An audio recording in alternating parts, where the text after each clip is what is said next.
Hello and welcome to Freedom Through Astrology, where we're giving you the keys. And this is the transit week reading. So this is giving you the keys to having a successful week. Apologize if my voice is a little raspy. I'm getting over a bug. freedomthroughastrology.com is the site. My name is Donald Patak. I'm your astrologer. There's my contact information. Sorry about that ridiculously long name, but hey. Copyright is a standard YouTube copyright. Okay, keys to the reading. I read a little bit differently. First of all, I use what's called sidereal astrology or astrology by the visible sky, as opposed to tropical astrology, which fixes the signs to seasons. I do, in ancient times, astrologers were astronomers. My question is, where is this planet in the sky really? And that's where I read it in. So I'm using the visible sky, number one. Number two, I use the natural size of the constellations. There are astrologers and astrological systems that fix each sign to 30 degrees. In the visible sky, they're all over the place. And you'll see that actually in this week's reading with the moon transits. I use astrological midpoints. The boundaries, when you look at them, are actually drawn by astronomers, and they really don't care about astrology for that much, honestly. So the boundaries are just kind of drawn willy-nilly, or that's the way it appears to me. Athens Shamenti came up with this idea of looking at the zodiac belt. What's the last bright star of constellation A? First bright star of constellation B? Where's the halfway point? And use that. And I like that system. I think it works a lot better. So I use midpoints. In ancient times, there were 13 signs. Got the book buried in a pile, otherwise I'd pull it out. But there was a 13th sign called Ophiuchus, and it symbolizes the wounded healer. It's an archetype throughout history. You'll find the lesson in many cultures. But the symbol is a man holding a snake. And in ancient times, the snake symbolized knowledge. So he's holding a snake by the head and the tail, controlling knowledge, ideally to heal. So it's healing yourself and then others with similar wounds to you. These are the weekly transits. So these are the universal lessons for everybody. And finally, I read what's called evolutionary astrology, which rather than being fatalistic and saying this is going to happen, the planets and the signs are teachers offering you lessons. And there's a successful lesson that you should say, hey, I learned this because of this, or you can really blow it because let's face it, that's what happens in life. Sometimes you do things well, sometimes, well, you need a little help. But these are lessons to learn. So I like to read these as lessons and advice. Okay. This is the weekly transit report for May 20th through the 26th, 2024. Moon, number one, Virgo through Sagittarius, emotional roller coaster this week. We are starting with Virgo, jumping into Libra for about a day and a half, a little over a day-ish in Scorpio, about a day in Ophiuchus, and then we wind up in Sagittarius. So we're ripping through 5 signs. So this week, emotionally, if you're feeling all over the place, it's because that's where the moon is. And furthermore, we have a full moon. I believe it's full moon on Thursday in Scorpio. So things are going to get it can get a little intense on Thursday. And in the reading, I will explain what the full moon is. Active this week. I'm going to break this up into the inner and the outer planets because it's the inner planets really doing the most of the aspects this week. Sun and Venus, 2 fast movers in the sky, are all aspecting or in relationship to Jupiter, which is, excuse me, Jupiter is about achievement, or dreams, etc. Neptune is about spirituality, Pluto's transformation, and the sun represents, of course, your ego or your inner self. And Venus is about receptivity, relationships, friendships. Kit just got up off my lap. Friendships, relationships, and creativity. Last but not least, I don't have it on here, but Jupiter and Neptune are in a very long transit that started last week and will end next week. So I should have put that in here. I didn't. But that is opportunity and spirituality working hand in hand. Excuse me. And here's our overview for the week. I did get some feedback. People did like me putting the letters of the week in there. And as you can see, it's kind of our energy this week is clustered in the Wednesday, Thursday time frame. I really should have drawn the moons in. Oh well. But our bulk of our energy is clustered in the Wednesday, Thursday time frame. You have one transit, leading through into and through the weekend. That's just Venus and Pluto. But everything happens in the middle of the week. So busy middle of the week, and then we get to the weekend, and it's a long weekend with Memorial Day weekend. Nice time to things just calm down and chill out, so to speak. So let me get my notes. Hopefully this works out better this time. We begin with the moon in Virgo. The moon is your emotions, is your soul, so to speak. But emotionally, it's in Virgo. The aim here is self-improvement. Virgo is the largest constellation in the sky. So it began, like you said, on Friday, and it just keeps going like the Energizer Bunny is the example. It's between 45 and 48 degrees in the sky, which is huge. But it's a time for self-improvement. So you're evaluating yourself and seeing how and where you can improve yourself. Be open to mentors and others that can help you, and people who are there to help you, to help you become a better version of yourself. Accepting responsibility also. It's a good time emotionally. You're ready to accept your responsibilities. Be careful of crippling self-criticism. Virgo can be a perfectionist and hold itself to impossible standards.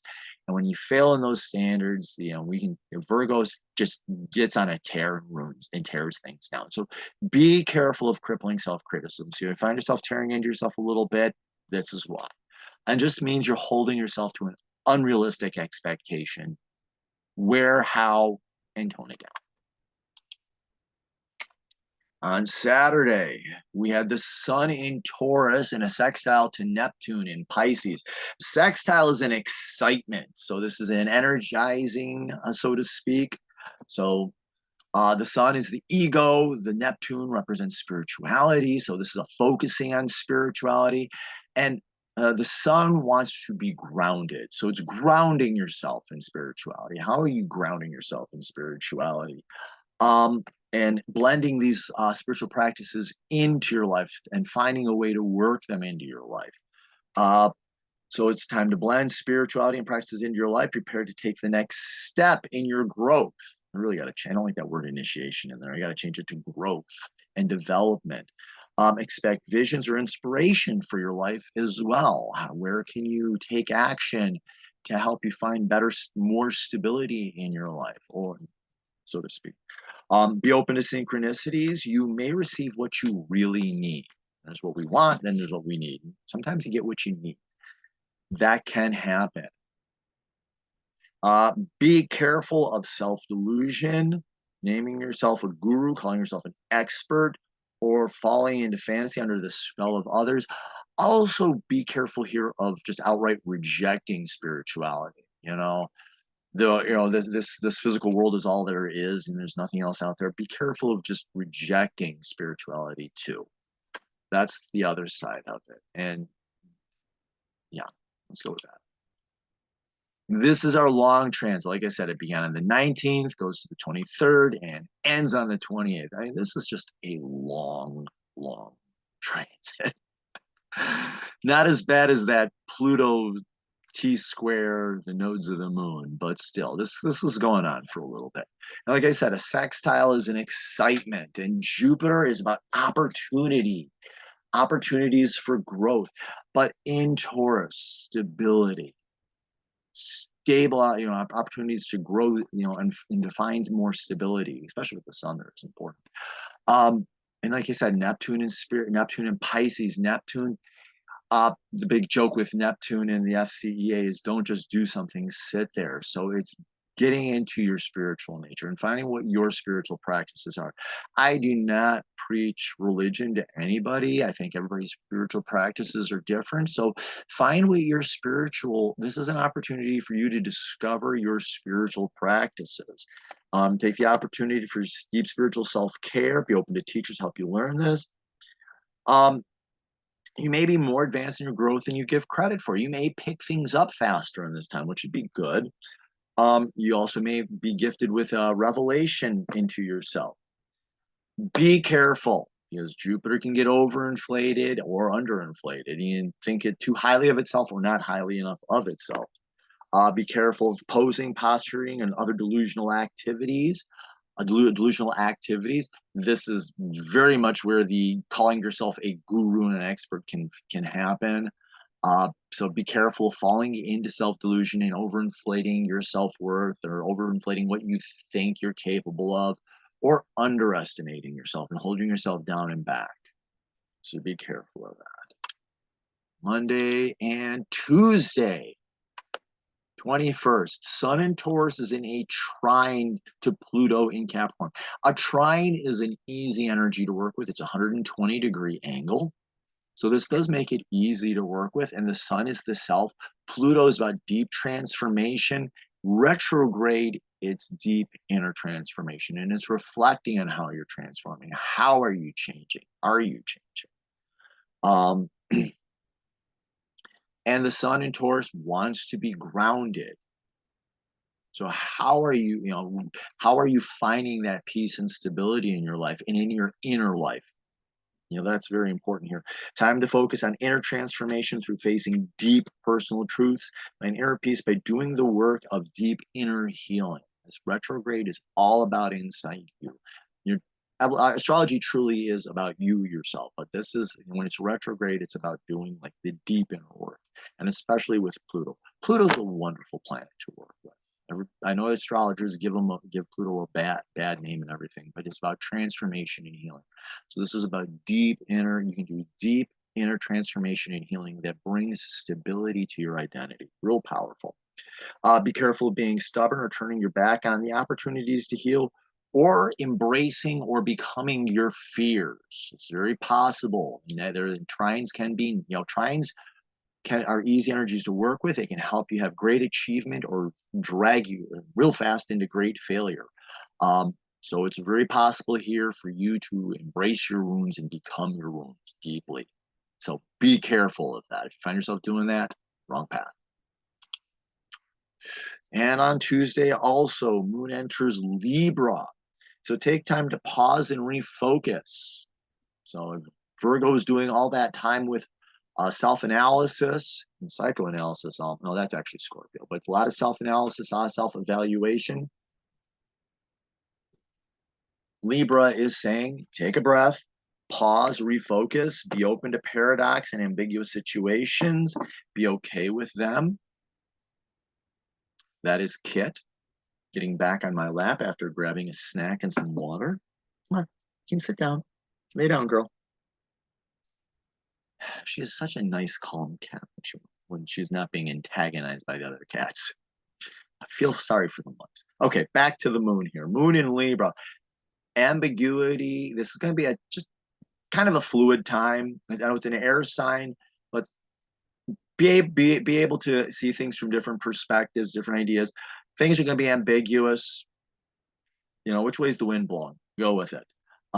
Expect paradoxes, ambiguous situations, and be okay with them. Be careful of being indecisive or feeling too insecure. If you're finding yourself in that situation, stop, take a breath. Why? And refocus. Wednesday, and this is when life gets busy. So Wednesday, Thursday, life gets very busy.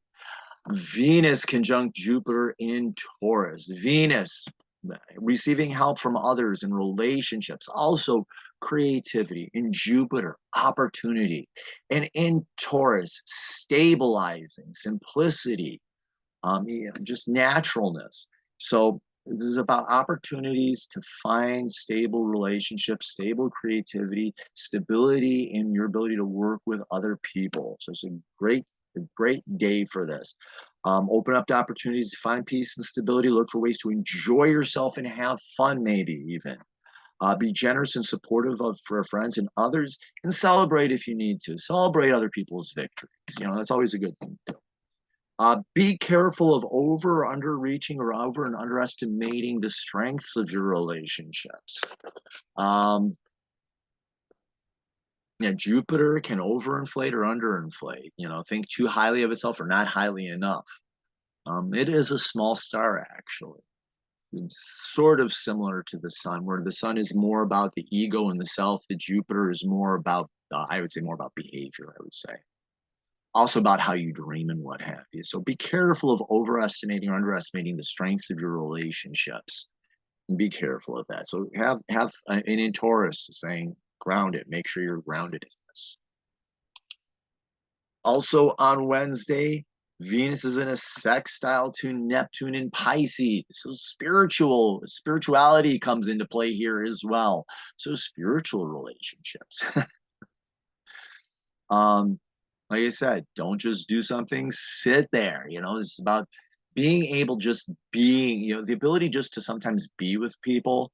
And I'm reminded of some of my friends from when I was in college, and we my one friend's daughter, I would help her out with college and tutoring and stuff, and we would go to Tim Hortons, and she would have her books on. She'd be saying, and she would be sitting there working. I'd be like, okay, what do you need my help with? And she would just be sitting there working quietly. And a line got to the point where I would just sit there and read. We were comfortable enough with each other that when she actually needed help, she could ask for it. So it is being, it's just sometimes just sitting there and being with people and knowing that you don't need to say anything. You just being present. Nice little story there. I miss her. Be open to the beauty of spirituality, other uplifting experiences, such as art or music. How do you get spiritual inspiration out of art and music? Yeah, look for resources and reassurances in relationships in your as well, knowing that they're there and the people are there to support you. Be careful of falling for illusion about or of another person or living in fantasies. Because Neptune, Pisces, I mean that's escapism and fantasies to the hilt, and fantasy relationships. Daydreaming about having somebody as in a relationship or whatever, living in those fantasies, never a good thing. So if you find yourself daydreaming about a relationship that doesn't actually exist, check as to why. And on Thursday, the moon steps into Scorpio, emotional intensity. Today is going to be, along with those other transits, with the moon in Scorpio, things are going to get a little intense. Time to face deeper, powerful moods. Scorpio likes to go deep. Scorpio is like the deep end of life and likes to get on. If I'm giving you an analogy of a pool, Scorpio is the deep end, and you know how you have those like the Olympic swimming pools, and you got the diving boards, and you got the low, medium, and high. Well, Scorpio gets on that high one and says, "How could we make that?" It's like, this is too low for me. I want to go one level up. So Scorpio likes to jump high and dive deep into things. So this is a time of potential intensity, powerful moods, and honesty with yourself. How are you being honest with yourself? It's this deep, truthful honesty. And know that it can be intense. And be careful of falling into a rotten. Scorpio, like I said, can be intense in a good way, and intense as in destructive. So be careful of that. If you find yourself in a foul mood or a sour mood, stop and ask why, and put a check on it quick. And that's because Thursday we have the full moon in Scorpio. And what we're balancing here, in opposition, is a balancing. It's also a good time of reflection. The sun in Taurus is looking for peace and stability. The moon in Scorpio wants a little bit of energy and intensity. So how can you balance stability and intensity? That's the question here.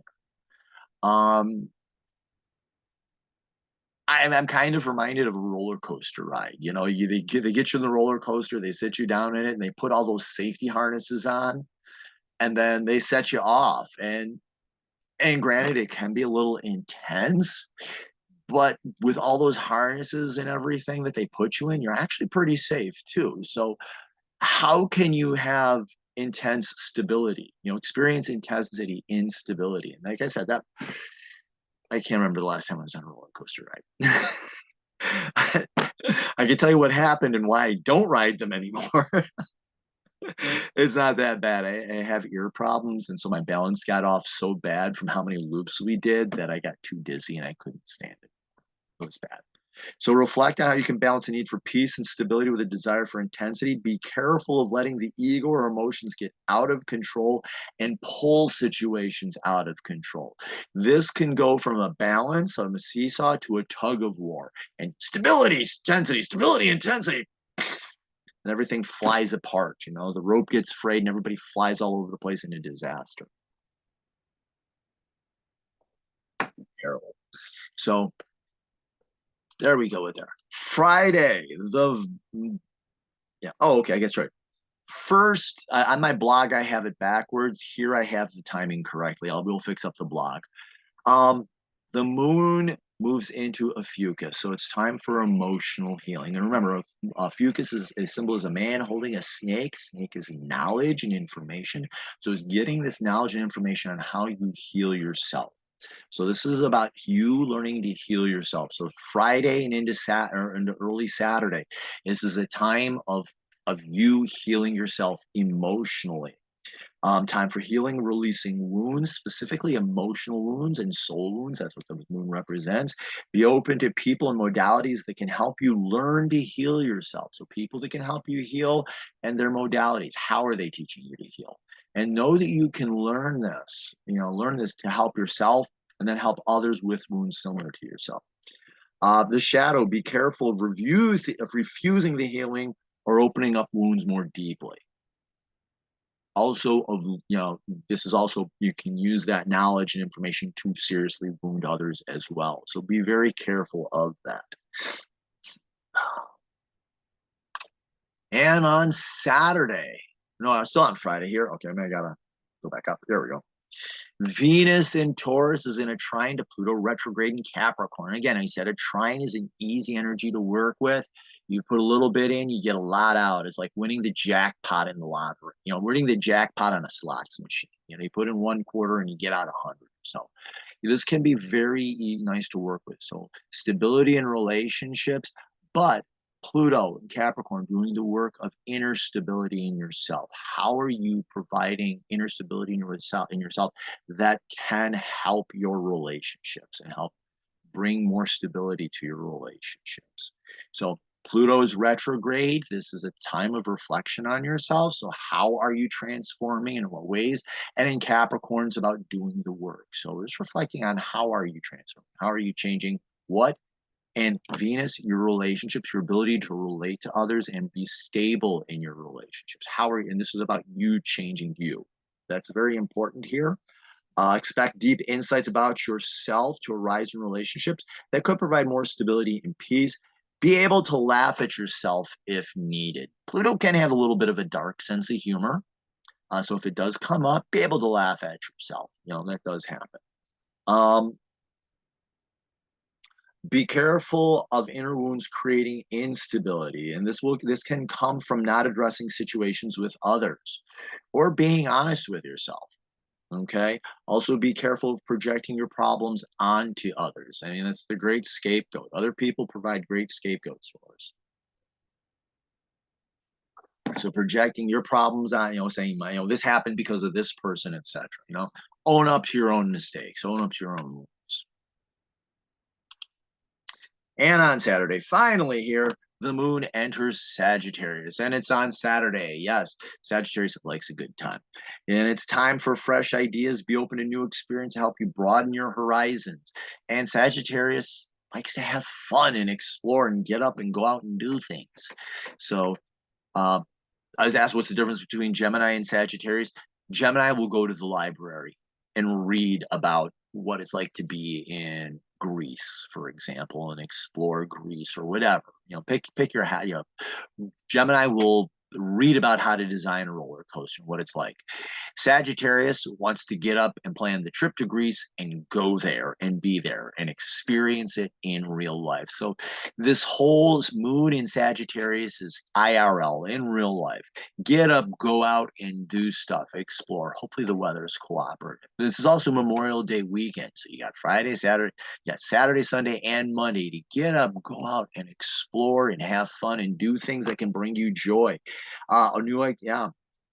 Be careful of falling into and defending the status quo, becoming self-righteous and more dogmatic in your beliefs.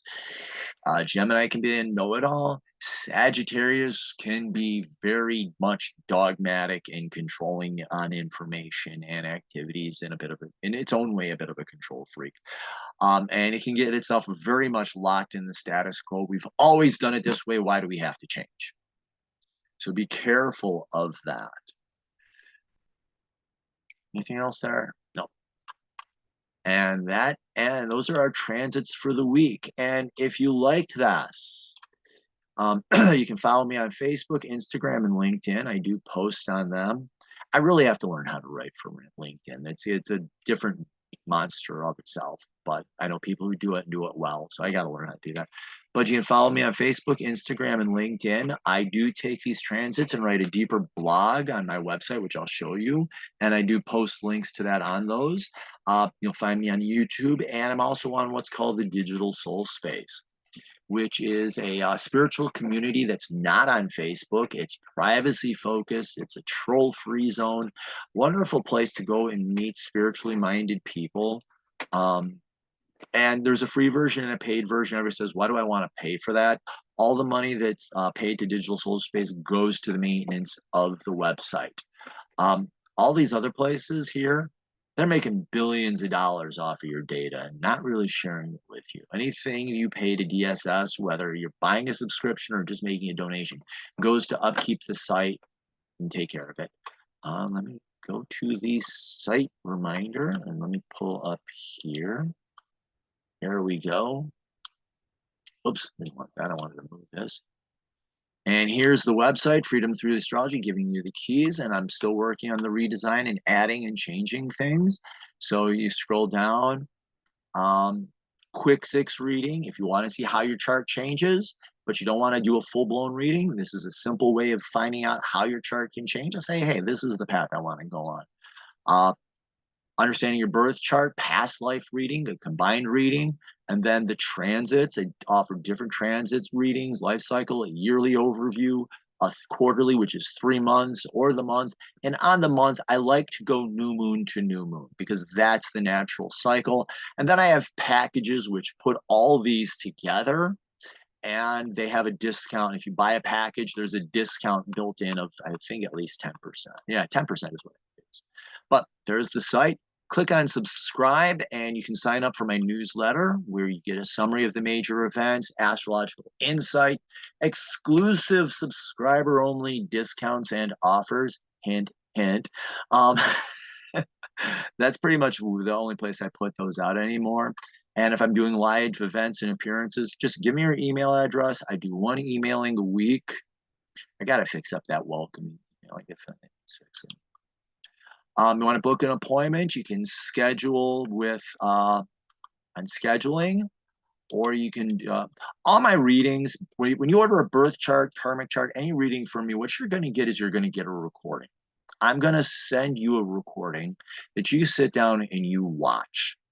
And then you write down your notes and you come up with your questions. And when we get together, what you're scheduling actually is you asking me questions and clarifications about your chart. Because one of the things I've noticed is that I'm focused on reading the chart, you got questions, and either I'm not getting through the reading or I'm taking way too long, or your questions aren't getting answered.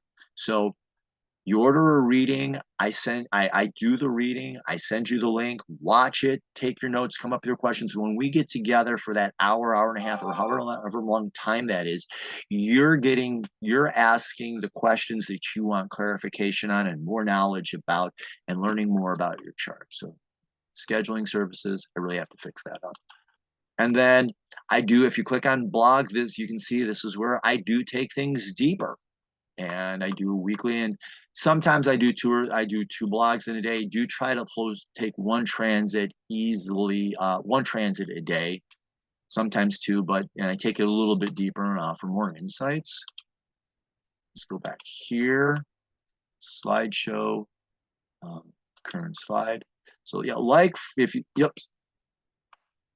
So thank you very much for watching this. I appreciate it. Like, follow, and share. Sign up for the newsletter. And remember, in the visible sky, life changes. Things are different with sidereal, with visible sky astrology. Thank you very much. I hope these keys helped you and that you have a successful week. Enjoy.